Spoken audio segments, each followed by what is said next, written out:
tengo una historia que contarte, pero te ruego que no escuches, por favor no lo hagas. Sé que suena estúpido, pero para cuando entiendas por qué, ya será demasiado tarde. Sé que esto no detendrá a ninguno de ustedes, pero sin esta simple advertencia para aliviar mi conciencia, puede que no sea capaz de seguir adelante con esto, y desesperadamente necesito hacerlo.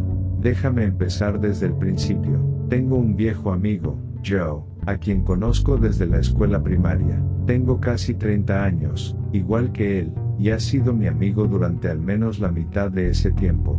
Diría que nos conocíamos bastante bien después de todo ese tiempo. Esto puede parecer irrelevante o poco interesante, pero debo enfatizarlo, lo conozco bien, y lo que hizo, no era algo que él jamás pudiera haber hecho sin alguna influencia externa. La noche del viernes 23 de enero, estaba conduciendo hacia su apartamento para recogerlo a él y a sus compañeros de piso. Habíamos planeado salir, visitar un par de bares y, en general, tener un buen comienzo para el fin de semana. Cuando llegué, había varios autos de policía y ambulancias afuera del complejo. Por supuesto, sentí curiosidad, como mucha gente rara vez se ven escenas como esa. Al acercarme, noté un cuerpo cubierto con una bolsa en la calle, rodeado de vidrios y a pocos pasos de un auto gravemente abollado. Me horroricé al llegar a la conclusión de que alguien había sido atropellado y asesinado justo afuera del complejo. Después de dejar de mirar, me dirigí al interior y subí las escaleras hasta el tercer piso, donde está el apartamento de mi amigo, y ahí fue cuando descubrí que no se trataba de un simple accidente. La policía también estaba arriba, hablando con los residentes y acordonando uno de los apartamentos, el de mi amigo. En pánico, le pregunté a uno de los oficiales qué había pasado. Le dije que el apartamento acordonado era el de mi amigo, que se suponía que iba a encontrarme con ellos para tomar unas copas, y pregunté si estaban bien. El oficial me dijo que parecía que Joe había descuartizado a su compañero de piso con un cuchillo de cocina y luego se había arrojado a través de la puerta corrediza de vidrio a la calle de abajo. Me quedé pálido, tan sacudido que apenas podía responder las preguntas simples que el oficial me hizo al descubrir que conocía a las víctimas. Mi mente no podía procesarlo. Lo conocía, él nunca cometería tal atrocidad. No tenía sentido. Regresé a mi auto en silencio, y conduje a casa como si estuviera en piloto automático. No podía quitarme el impacto de todo eso de la cabeza. Mi esposa me preguntó qué pasaba, y se lo expliqué. Ella también estaba conmocionada, pero no lo conocía como yo. Le dije que necesitaba un poco de tiempo y me fui a mi habitación. Ella me dejó estar. Perdido, me encontré frente a mi computadora. No estoy seguro de por qué lo hice, pero terminé revisando su correo electrónico. Conozco las contraseñas que solía usar, así que no fue difícil encontrar la correcta. Pensé que tal vez tenía amigos en línea a quienes debía informar, o quizás esperaba encontrar una ventana a lo que causó esto. Realmente no lo sé. Si hubiera sabido entonces lo que sé ahora, nunca lo habría hecho.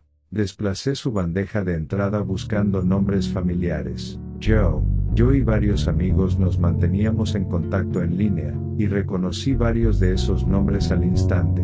En los últimos días, el correo más reciente que había abierto parecía spam, con un archivo adjunto y sin más información. La curiosidad me venció y lo abrí. El archivo era una imagen nombrada con lo que parecía una cadena aleatoria de números. Era simplemente un hombre, aparentemente normal a simple vista, pero cuanto más lo miraba, más perturbado me sentía.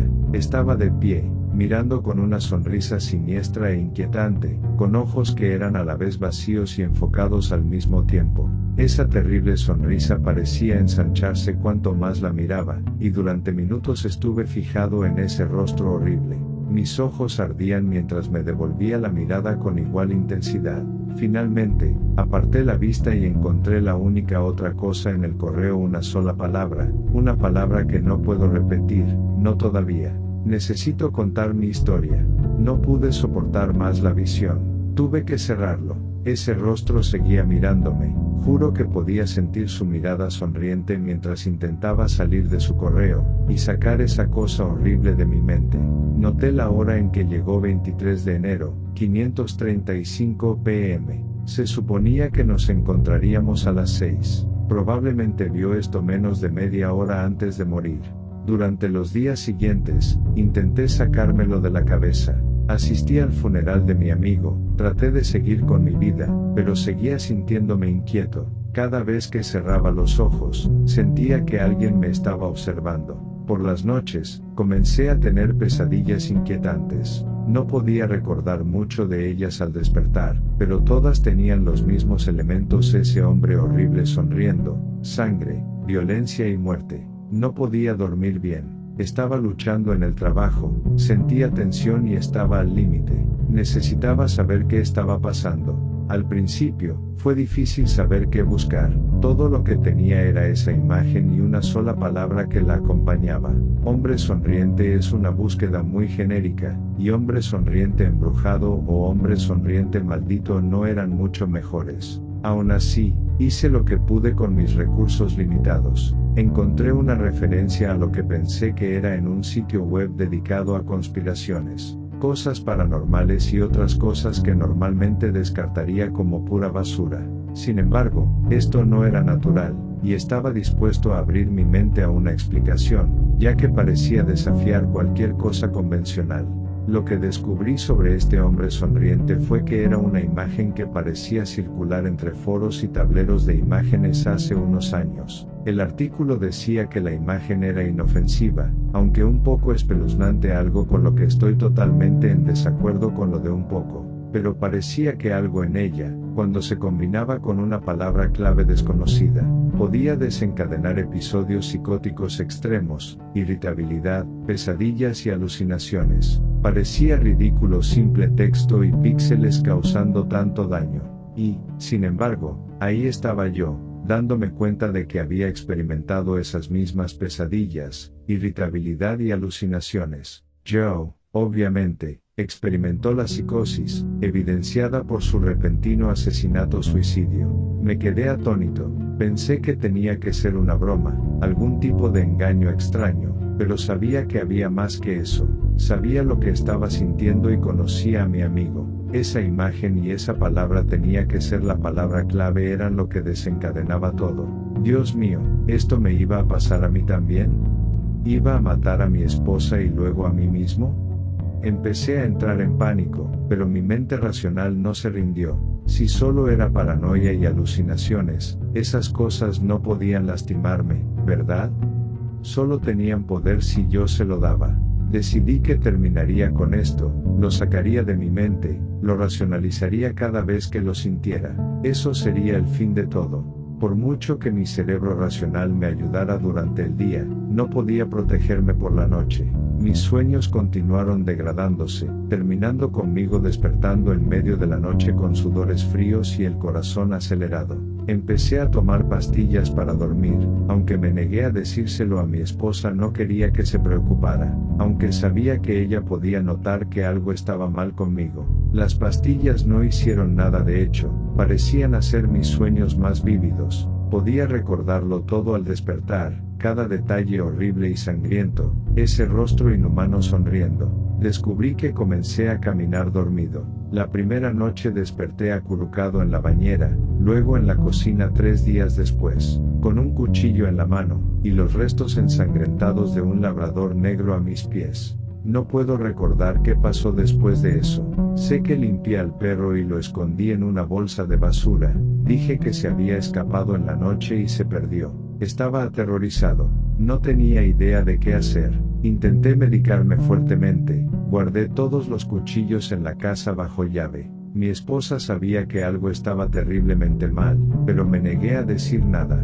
Ni siquiera sé si podía en ese momento. Lo único que aún recuerdo claramente son los sueños. Estaba irritable y me asustaba con las cosas más pequeñas. Pensé que debían ser solo mis nervios por la falta de sueño, pero recordé a mi amigo, el sitio web. Sabía que estaba empeorando. Lo que más recuerdo de los sueños, además del horrible hombre sonriente, son las emociones que sentía. Cada muerte infligida en el sueño parecía real. como si fuera mi propia mano destripando a mis amigos, mi familia y extraños al azar contra mi voluntad, como si cada muerte, cada visión de terror que me mostraba no fuera solo una visión, sino mi propia obra.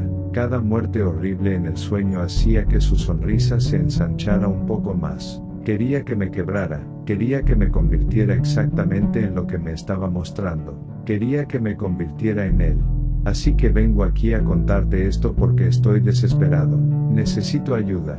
Verás, no soporto la idea de hacerle daño a mi esposa, la mujer que más amo en este mundo, y sin embargo sé que es inevitable. Él siempre está ahí, mirando y sonriendo, sabiendo que estoy más cerca de romperme y empujándome cada vez más al borde. Sé lo que quiere, no puedo dejar que lo tenga, no conozco otra salida. Te estoy contactando con la esperanza de que me deje en paz. Tal vez si tú, el oyente descuidado al que advertí, le das lo que quiere, me dejará en paz. Tengo que intentarlo.